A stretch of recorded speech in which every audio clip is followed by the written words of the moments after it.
എനിക്കറിയാം, വേണ്ടത് എന്താണെന്നും എനിക്കറിയാം.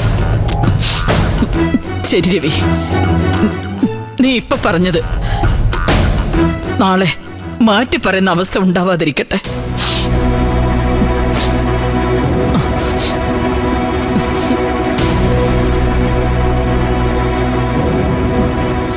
സാറേ,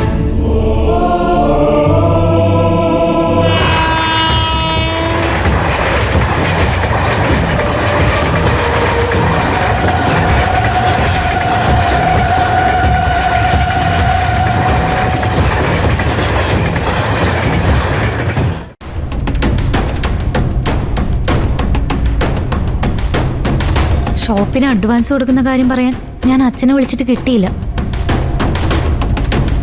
മാഷ് എന്തെങ്കിലും തിരക്കിലായിരിക്കും. അങ്ങനെ തിരക്കിലാണെങ്കിലും എന്റെ കോള് കണ്ട തിരിച്ചു വിളിക്കുന്നതാ. ഫോൺ എവിടെയെങ്കിലും വെച്ച് മറന്നതായിരിക്കും. അങ്ങനെ വരാൻ ഒരു വഴിയില്ലമ്മേ. എടോ, എന്തെങ്കിലും ആവശ്യത്തിന് നിൽക്കുമായിരിക്കും. കുറച്ച് കഴിഞ്ഞാൽ തിരിച്ചു വിളിക്കുമെന്നേ. ഞാൻ രഘുവേട്ടനെ അമ്പിളിച്ചേച്ചിയും വിളിച്ചിട്ടും എടുത്തില്ല. അവിടെ എന്തോ സംഭവിച്ചിട്ടുണ്ട്. അതാരും ഫോൺ എടുക്കാത്തെ. അവിടെ ഇപ്പൊ എന്ത് സംഭവിക്കാനാ മോളെ? ഫോൺ വിളിച്ചിട്ട് ആരും എടുക്കാത്തതുകൊണ്ട് ചീരുവിന് വെറുതെ ഓരോന്നൊക്കെ തോന്നുന്നാവും. അതെ, ഇതൊക്കെ ഇത്ര സീരിയസ് ആയിട്ട് ചിന്തിക്കേണ്ട കാര്യമൊന്നുമില്ല. പിന്നെ ഇതിപ്പോ കടക്ക് അഡ്വാൻസ് കൊടുക്കാൻ പോകുന്ന കാര്യമല്ലേ. അതിപ്പോ അവരെ അറിയിച്ചില്ലെങ്കിലും വലിയ പ്രശ്നമുള്ള കാര്യമൊന്നും അല്ലല്ലോ. അങ്ങനെയല്ല, ഇവിടെ ഒരു വിശേഷം ഉണ്ടാകുമ്പോ അതൊക്കെ അവരെ അറിയിക്കേണ്ടതല്ലേ. പിന്നെ വിളിച്ചിട്ട് കിട്ടാത്തതിന്റെ പേരില് മോൾ ഇങ്ങനെ വിഷമിക്കൊന്നും വേണ്ട. അതെ, അവര് നാളെ തിരിച്ചു വിളിച്ചോളും. വെറുതെ ഓരോന്നും ആലോചിച്ചു കൂട്ടി ടെൻഷൻ അടിക്കേണ്ട ആവശ്യമൊന്നുമില്ല. ഇവിടെ എന്ത് സംഭവിച്ചാലും ഉടനെ വീട്ടിൽ വിളിച്ച് അറിയിക്കണം എന്നുള്ള ചിന്ത ചീരുവിന് മാത്രമേ ഉള്ളൂ. അങ്ങനെ വേറെ ആർക്കും അത്ര ചിന്തയൊന്നുമില്ല. അവരുടെയൊക്കെ എല്ലാ കാര്യങ്ങളും നടന്ന ശേഷമേ നമ്മളൊക്കെ അറിയാം. അതൊന്നും നമ്മൾ നോക്കേണ്ട കാര്യമില്ല വിനയ. ഒരു കാര്യം തുടങ്ങുമ്പോ മുതിർന്നവരുടെ അനുഗ്രഹത്തോടെ തുടങ്ങിയ അതിനൊരു നിലനിൽപ്പുണ്ടാവും. വലിയ തടസ്സങ്ങളൊന്നുമില്ലാതെ മുന്നോട്ട് പോവാനും ആഗ്രഹിച്ച രീതിയിൽ മുന്നേറാനും കഴിയും. ഇതിനു മുമ്പ് ഞാൻ ചെയ്തതെല്ലാം എല്ലാവരെയും അറിയിച്ചിട്ടും അനുഗ്രഹം വാങ്ങിച്ചിട്ടും തന്നെയല്ലേ ചെയ്തത്, അല്ലേ? അതൊക്കെ ശരിയാ. പക്ഷേ അതിനൊക്കെ ഓരോന്ന് സംഭവിച്ചതിന്റെ കുറ്റം ആർക്കാണെന്ന് കൂടി ചിന്തിക്കണം.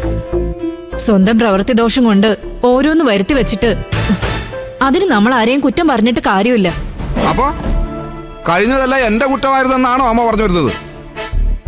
എന്തിനാ ഇപ്പോ പഴയതൊക്കെ പറഞ്ഞ് വീട്ടിലിങ്ങനെ വഴക്കുണ്ടാക്കുന്നത്?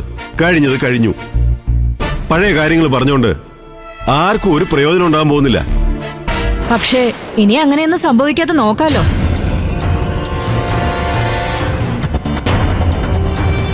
ദേ, ഇനിയിപ്പോ പുതിയൊരു തുടക്കം കിട്ടുക. ഇനിയെങ്കിലും നോക്കി കണ്ട് ജീവിച്ച ഇവന് കൊള്ളാം. അല്ലാതെ എന്താ?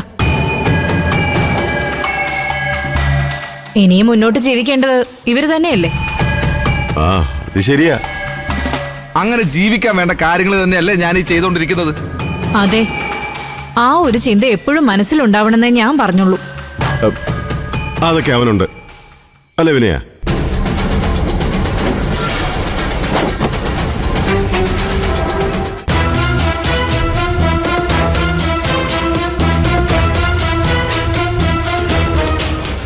നീയാ പറഞ്ഞത് അവനത്ര ഇഷ്ടപ്പെട്ടില്ല എന്ന് തോന്നില്ല ഇതിಗೆ.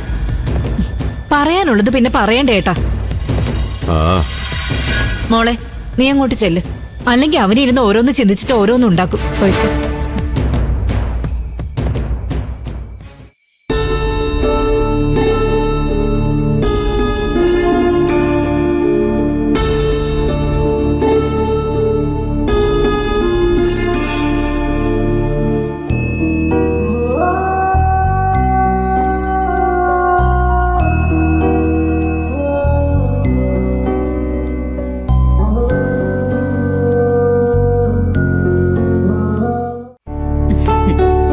ചേച്ചി കിടന്നില്ലേ? ഇല്ല, ഞാനിതെല്ലാം ഇങ്ങോട്ട് വിരിച്ചിടുമായിരുന്നു.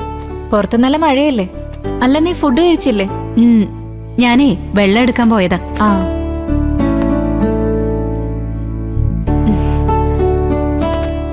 ചേച്ചി, ഞാൻ പറഞ്ഞ കാര്യം മറന്നില്ലല്ലോ. ബാങ്കിൽ പോകുന്നതാണോ? അതെ. അത് ഞാൻ വരാന്ന് പറഞ്ഞല്ലോ.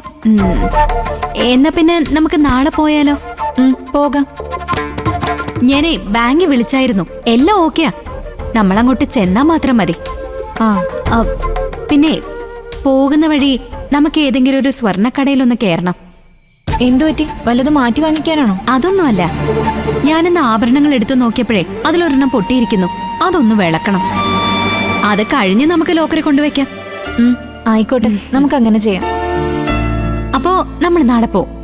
ഓക്കെ, ശരി ചേച്ചി, ഗുഡ് നൈറ്റ്. Good night.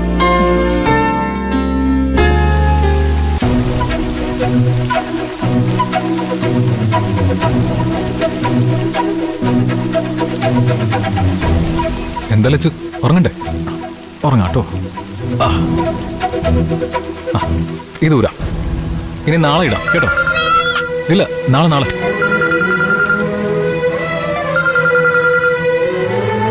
അനുവ വിളിക്കുന്ന എടുത്ത് സംസാരിക്കും. ഓ വേണ്ട, എനിക്ക് ആരോടൊന്നും സംസാരിക്കാനില്ല.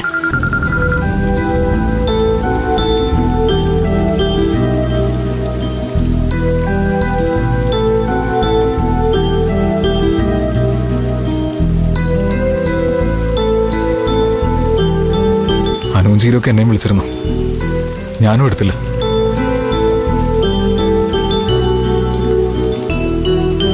അമ്മാവനും ഫോൺ ഓഫ് ചെയ്ത് വെച്ചിരിക്കാൻ തോന്നുന്നു. അനു വിളിക്കുന്ന ആ ഷോപ്പ് കൊടുത്ത് കാശ് വാങ്ങുന്ന കാര്യം അച്ഛനോട് സംസാരിച്ചോന്ന് ചോദിക്കാനാവും. പക്ഷെ ചീര വിളിച്ചത് എന്തിനാണെന്ന് മനസ്സിലാവുന്നില്ല.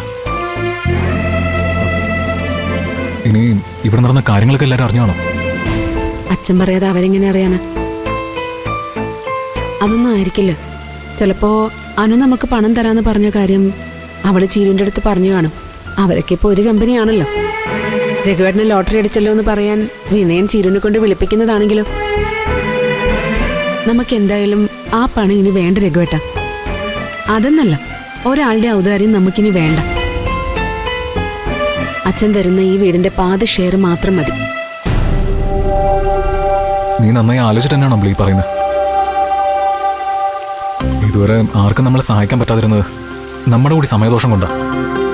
ഇനി അങ്ങനെ ആവണമെന്നില്ല. അതെന്താ, നമ്മുടെ സമയദോഷം മാറിയെന്ന് രഘുവേട്ടനോട് ഏതെങ്കിലും ജോലി